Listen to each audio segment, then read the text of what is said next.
as an aside, I should say though, you know, it's not really clear what happens. There's so many circumstances, so that story is true. The story I said is true, but also at a certain point, what happened is I was in a practice with other physicians, cardiologists, gastroenterologists, etc. And I started to notice that they were embarrassed about being my colleague. And I also realized that I was at that time an assistant professor at BU, medical school, and I got the feeling that they would fire me anyway, so I should leave before they fire me. I don't want to embarrass them.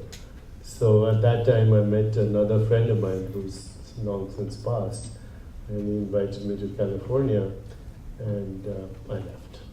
And so, you know, these are things, in hindsight, something was going on. I was very restless, and then, you know, the world responded. Just a comment about that. You know, back then it used to be called alternative medicine. And it's as though you either took off Western medicine, or there was this alternative thing you could do to help yourself as a patient. And now, even at Harvard Medical School, we have complementary medicine, integrative medicine.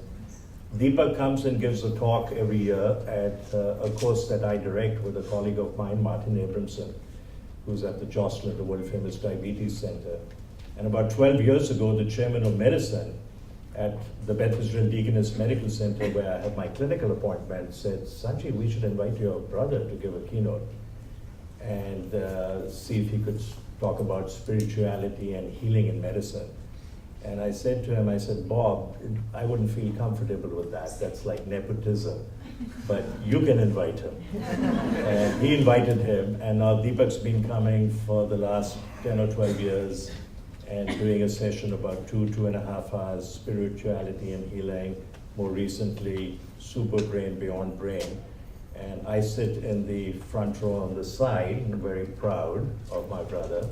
And Martin Abramson, my colleague, who's like a younger brother to me, introduces Deepak.